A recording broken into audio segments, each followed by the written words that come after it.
বড়োলেণ্ডবাসীৰ বাবে সুখবৰ অহা 2026 চনৰ নৱবৰ্ষৰ জানুৱাৰী মাহত ৰেলপথ আৰু ৰেল ডবা নিৰ্মাণ কাৰখানা প্ৰধানমন্ত্ৰী নৰেন্দ্ৰ মোদীয়ে কৰিব উদ্বোধন। আজি নৱনিৰ্বাচিত বিটিচিৰ প্ৰধান হাগ্ৰামা চৰকাৰৰ প্ৰথমটো পৰিষদীয় শীতকালীন অধিৱেশন কেন্দ্ৰীয় ৰাজ্য চৰকাৰৰ প্ৰাপ্য অৰ্থনৈতিক আৰু কেন্দ্ৰীয় আঁচনিৰ পৰ্যালোচনা উপস্থিত ৰাজ্য চৰকাৰৰ মন্ত্ৰী বিধায়ক আৰু শীৰ্ষ আমোলা বিষয়া বিভিন্ন জনগোষ্ঠীয়ে মনোনীত MCLAৰ শপত গ্ৰহণ। আজি পশ্চিম অসমৰ বড়োলেণ্ড পৰিষদীয় তথা বিটিচিৰ প্ৰধান হাগ্ৰামা মহিলাৰী পৰিষদীয় চৰকাৰৰ প্ৰথমটো শীতকালীন অধিৱেশনৰ প্ৰথমটো দিন আৰু আজি এই দিনটোত বড়োলেণ্ডবাসীৰ বাবে অতি সুখবৰ কঢ়িয়াই আনিছে। এয়া হ'ল অহা 2026 চনৰ নৱবৰ্ষৰ জানুৱাৰী মাহত ভাৰতৰ প্ৰধানমন্ত্ৰী নৰেন্দ্ৰ মোদী আহিব কোকৰাঝাৰৰ পৰা চুবুৰীয়া ৰাষ্ট্ৰ ভূটানৰ গেলেফুলৈ নৱনিৰ্মিত ৰেলপথছোৱাৰ শুভ উদ্বোধন কৰিবলৈ। মূলতঃ আজিৰ প্ৰথমটো বড়োলেণ্ড চৰকাৰৰ অধিৱেশন কেন্দ্ৰীয় চৰকাৰৰ চলি থকা কেতবোৰ উন্নয়নমূলক কাৰ্যৰ ওপৰত বিশদ আলোচনা কৰে। এইমতে পৰ্বতঝাৰৰ অঞ্চলৰ বাঘবাৰীত কেন্দ্ৰীয় ৰেল বিভাগে প্ৰস্তাৱিত ৰেল ডবা নিৰ্মাণ উদ্যোগ ৰূপসী বিমানবন্দৰ আদিকে ধৰি কেতবোৰ চলাই থকা কাৰ্যৰ পৰ্যালোচনা কৰি আগবঢ়াই নিয়ে। ইয়াৰ উপৰি অধিৱেশনৰ সভাত বিটিচিৰ 39টা বিভাগৰ শীৰ্ষ আমোলা বিষয়াৰ পৰা চতুৰ্থ শ্ৰেণীলৈকে খালী হৈ থকা পদসমূহ নিযুক্তিৰ ব্যৱস্থা গ্ৰহণ কৰে। একেদৰে বিটিচিৰ চুক্তিমতে কেন্দ্ৰীয় আৰু ৰাজ্য চৰকাৰৰ পৰা পূৰ্বৰ 1,500 কোটি টকাৰ অধিক ধনৰাশি প্ৰাপ্য সন্দৰ্ভতো বিশদ আলোচনা কৰি এক শুভ সিদ্ধান্ত গ্ৰহণ কৰে। ইফালে আজিৰ এই প্ৰথমটো পৰিষদীয় অধিৱেশনত বিভিন্ন জনগোষ্ঠীৰ পৰা মনোনীত 6 পৰিষদীয় সদস্যই শপত গ্ৰহণ কৰে। একেদৰে আজিৰ এই পৰিষদীয় অধিৱেশনত ৰাজ্য চৰকাৰৰ বিত্তমন্ত্ৰী অজন্তা নেওগ আৰু জলসিঞ্চন মন্ত্ৰী জয়ন্ত মল্ল বৰুৱাকে ধৰি 3জন মন্ত্ৰী আৰু ৰাজ্য চৰকাৰৰ মুখ্য সচিবকে ধৰি প্ৰতিটো বিভাগৰ শীৰ্ষ বিষয়াসকল উপস্থিত আছিল। উল্লেখযোগ্য যে বিগত 5 বছৰৰ UPPL প্ৰধান প্ৰমোদ বড়ো চৰকাৰৰ উন্নয়নৰ তুলনাত আজিৰ হাগ্ৰামা চৰকাৰৰ গৃহীত প্ৰথমটো উন্নয়নমূলক কাৰ্যই ৰাজনৈতিক তথা সামাজিকভাৱে এক প্ৰকাৰৰ মিনি দিছপুৰ পৰিণত হোৱা বুলি বিশেষভাৱে চৰ্চিত হৈ পৰিছে বুলি বাতৰিটোত প্ৰকাশ পায়। বঙাইগাঁৱৰ পৰা ষ্টাফ ৰিপৰ্টাৰ প্ৰফুল্ল কুমাৰ দাসৰ ৰিপৰ্ট নিভাজ অসম লাইভ। আজি আমাৰ প্ৰথম বড়োলেণ্ড টেৰিটৰিয়েল কাউন্সিলৰ এছেম্বলি ছেশ্যন হৈছিল। দুদিনীয়া কাৰ্যসূচী লৈ পেলাই আজি প্ৰথম আৰু ছেকেণ্ডটো হ'ল 3 তাৰিখত হ'ব। তো আজি আমি ফাৰ্ষ্ট কুৱেশ্যন আৱাৰ আৰম্ভ কৰিছোঁ। ইয়াৰ পিছত আমাৰ ডেপুটি স্পীকাৰ অথ টেকিং লৈছে। ইয়াৰ পিছত আমাৰ MCLA 6জন নমিনেটেড, সেইটো অথ টেকিং হৈ গ'ল। ইয়াৰ পিছত আমাৰ যিটো ৰিভিউ মিটিং চেণ্ট্ৰেল এজেঞ্চিৰ লগত আমাৰ BTC গভৰ্ণমেণ্ট অসম চৰকাৰৰ আমাৰ জয়ন্ত মল্ল বৰুৱা ডাঙৰীয়া আহিছে আৰু অজন্তা বাইদেউ ফাইনেন্স মিনিষ্টাৰ আহিছে আৰু চিফ ছেক্ৰেটাৰী আৰু ফাইনেন্সৰ গোটেই ডিপাৰ্টমেণ্ট অসম চৰকাৰৰ পৰা ইয়াত আহিছে। তো আমি প্ৰথম BTC অঞ্চলত চেণ্ট্ৰেল এজেঞ্চি দ্বাৰা যিখিনি কাম হৈ আছে ইয়াৰ ওপৰত ৰিভিউ, যেনেকুৱা ৰূপসী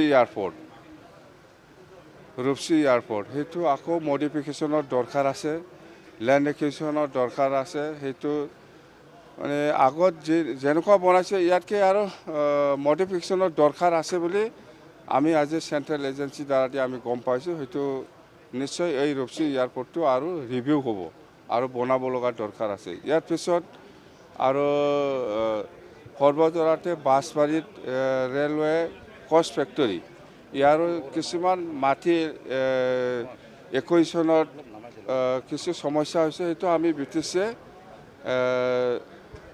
দায়িত্ব লৈছে। যিখিনি মাটি এলটমেণ্টৰ যিখিনি ঝামেলা আছে বা যিখিনি কৰিব পৰা নাই আমি সেইটো সহায় কৰিম। আৰু কচ ফেক্টৰীৰ পৰা নেশ্যনেল হাইৱে যিটো ৰাস্তা সেইটো খুব সৰু আছে বুলি কৈছে, ডাঙৰ বনাই দিব লাগে, এইটো আমি দায়িত্ব লৈছে। ইয়াৰ পিছত আপোনাৰ কোকৰাঝাৰ টু গেলেম্পু যিটো ৰেলৱে ট্ৰেক, ইয়াৰ যিটো লেণ্ড একুইজিশ্যনৰ কাম সেইটো আৰম্ভ হোৱা নাই। লেণ্ড ছাৰ্ভেটো অলমষ্ট কমপ্লিট। ইয়াৰ কাৰণে আমাৰ কমিটি আছে, সিহঁতে উইদিন মানে শ্বৰ্ট পিৰিয়ড ইহঁতে ঠিক কৰাৰ কথা দিছে। মুঠতে আমি যিমান পাৰে BTC গভৰ্ণমেণ্টে সহায় কৰিব। এইবিলাক হ'ল BTC অঞ্চলত চেণ্ট্ৰেল এজেঞ্চিৰ আজিলৈকে কাম কৰি থকাৰ প্ৰগ্ৰেছ। তো ইয়াৰ পিছত আহিল আমাৰ BTC চলাবৰ কাৰণে 39 ডিপাৰ্টমেণ্ট আমাৰ লগত আছে। ইয়াত যিখিনি অফিচাৰ শ্বৰ্টেজ বা যিখিনি ডিপাৰ্টমেণ্টেল অফিচাৰসকল আছে, গ্ৰেড 4ৰ পৰা আৰম্ভ কৰি গেজেটেড পষ্টলৈকে সেইখিনি ভেকেঞ্চিৰ এগেইনষ্টত আমি বহুত কথা পাতিছে খুব ভাল লাগিছে মুঠতে আমি এইবাৰ BTCখন যেনেকুৱা আশা কৰিছে এনেকুৱা নিশ্চয় চলাব পাৰিব বুলি মোৰ এটা বিশ্বাস মুঠতে কোনো প্ৰব্লেম হ'ব নালাগে যেনেকুৱা ফৰেষ্ট ৰয়েলটিৰ কথা এক্সাইজৰ কথা এক্সাইজৰ ৰিভিনিউৰ কথা আৰু ট্ৰেন্সপৰ্ট ৰিভিনিউৰ কথা এইবিলাক গোটেই কথা আলোচনা হৈছে মুঠতে খুব পজিটিভ খুব ভাল হৈছে উইদিন 15 ডেজ আমি আকৌ দিছপুৰত গৈ আছোঁ সেইটো আমি অফিচাৰ লেভেলৰ পৰা ফিডবেকটো ল'ম কোনটো কৰিব পাৰিছে পৰা নাই কথা সেইটোৱে আপোনালোকে নাম কি দিয়ে আপোনালোকৰ ওপৰত আমি দিলেতো নহ'ব না আপোনালোকে দিয়ক না কিবা একটা ভাল নাম না মিনি দিছপুৰ দিয়ে না ফুল প্লেজেট দিয়ে আমাৰ কিন্তু mini সেক্ৰেটাৰীটো Udalguri BTCৰ mini secretary Udalguri আছে এতিয়া আপোনালোকে কিবা ভাল একটা নাম দিয়ক না ভাল হ'ব আচ্ছা যোৱা পৰহি যোনটো BTC আক্ৰমণ যোনটো হৈ গ'ল ইয়াত আছে কিহৰ আক্ৰমণ এই আমাৰ যি ছেক্ৰেটাৰীৰ তো সেই ক্ষেত্ৰত কিন্তু আজি UPPL সদস্যসকলে কৈছে এপছু বা UPPL তাত কোনোভাৱে জড়িত এইটো আপচি UPPL কি কাম কৰি জানে মই দক্ষিণত আছে বুলি ক'লে সেইটো উত্তৰত আছে জানে এইবিলাক আমাক শিকাব লাগে এপছু মানে UPPL মানে আপচি তাৰমানে আপুনি ইহঁতে কৰা নাই বুলি কৈছে মানে কৰিছে যদি কৰিছে বুলি কয় কৰা নাই এনেকুৱাহে কথা বুজি পায় যদি মই দক্ষিণত আছে বুলি কয় ইহঁতে দক্ষিণ নহয় উত্তৰত আছে বুলি কোৱা হয় যদি মই মাৰা নাই বুলি কৈছে মাৰিছে যদি মই মাৰিছে বুলি কৈছে মাৰা নাই এইটোৱে হয় ভাল বিৰাট ভাল হ'ব আমাৰ বাইদেউ আহিছে অজন্তা বাইদেউ ফাইনেন্স মিনিষ্টাৰ আহিছে আৰু আমাৰ পাব্লিক হেল্থ বা আমাৰ মুঠতে জয়ন্তমল্ল ডাঙৰীয়াও আহিছে আৰু মুঠতে অসমত যিমান যিখিনি officer departmental head of the departmental অফিচাৰসকল আছে চবেই আহিছে বিৰাট ভাল আলোচনা দেই একদম পজিটিভ দে থেংক ইউ আজি দিনজোৰা কাৰ্যসূচীৰে আমি BTC চৰকাৰৰ লগত অসম চৰকাৰৰ 3গৰাকীকৈ মন্ত্ৰী আৰু গোটেই মুখ্য সচিবকে আদি কৰি সমূহ শীৰ্ষ বিষয়া একেলগে থাকি আলোচনা কৰিছোঁ আপোনালোকে জানে যে BTCত বহুকেইটা নতুন প্ৰকল্পৰ কাম আৰম্ভ হ'বলৈ গৈ আছে কোকৰাঝাৰৰ পৰা গেলেপুলৈকে ৰেল লাইন হ'ব আৰু অহা জানুৱাৰী মাহত আমাৰ মাননীয় প্ৰধানমন্ত্ৰী ডাঙৰীয়াই ইয়াৰ শুভ উদ্বোধন কৰাৰ কথা আছে সেই সম্পৰ্কেও আমি আলোচনা কৰিছোঁ ৰূপসী বিমানবন্দৰৰ উন্নতিকৰণৰ বিষয়ে আলোচনা কৰিছোঁ BTC এৰিয়াৰ ভিতৰতে ৰেলৱে ৱাগনৰ এটা ইণ্ডাষ্ট্ৰী ৰেলৱে বনাব খুজিছে সেই কথাটো আমি আলোচনা কৰিছোঁ বা বিভিন্ন যি ধৰণৰ আৰ্মিৰ কিছুমান ব্যৱস্থা আছিল আৰ্মিৰ ফায়াৰিং ৰেঞ্জৰ কিছু মাটিৰ সমস্যা ইত্যাদি আছিল এই কথাবিলাক আমি আলোচনা কৰিছোঁ তাৰ লগে লগে BTC চৰকাৰখন চলোৱাৰ সময়ত অসম চৰকাৰৰ পৰা ক'ত কি সুবিধাৰ প্ৰয়োজন কি ব্যৱস্থাৰ প্ৰয়োজন এই সম্পৰ্কে আমি কথা পাতিছোঁ আৰু গোটেই দিনজোৰা কাৰ্যসূচীৰে আমি চেষ্টা কৰিছোঁ যাতে BTCৰ উন্নয়ন তীব্ৰগতিত হ'ব পাৰে হাগ্ৰামা মহিলাই ডাঙৰীয়াৰ নেতৃত্বত নতুনকৈ চৰকাৰ গঠন হৈছে আৰু অসমৰ মাননীয় মুখ্যমন্ত্ৰী হিমন্ত বিশ্ব শৰ্মা ডাঙৰীয়াই বিচাৰে যে BTCৰ এক নতুন ৰূপত উন্নয়ন হওক চাৰিওদিশৰ উন্নয়ন হওক প্ৰধানমন্ত্ৰী ডাঙৰীয়াও হয়তোবা জানুৱাৰী মাহত এই BTCলৈকে আহিব তাৰো কি ধৰণে আমি কামখিনি আগবঢ়াম কি ধৰণে এই কামবিলাক আগবঢ়াই নিব এই গোটেই বিশদভাৱে আজি দিনজোৰা আলোচনা হৈছে আৰু বিভিন্ন সৰু সৰু যিবিলাক সমস্যা আছিলে এই সমস্যাবিলাক যেহেতু গোটেই হেড অফ দ্য ডিপাৰ্টমেণ্ট আমাৰ গোটেই অসম চৰকাৰৰ গোটেই ডিপাৰ্টমেণ্টৰ হেডবিলাক আহিছে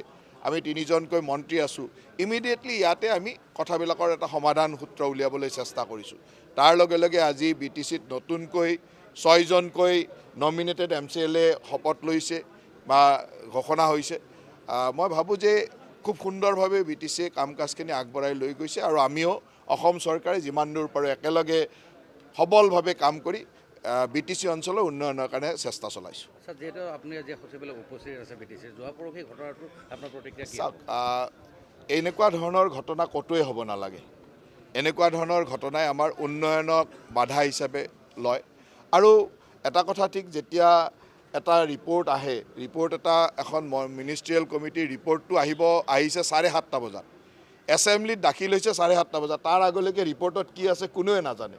গতিকে তাৰ আগত যেতিয়া কিবা এটা আন্দোলন হয় তেতিয়াহ'লে কথাটো অকণমান বুজিবলৈ দিগদাৰ হয় যে আন্দোলনটো কিয় হ'ল।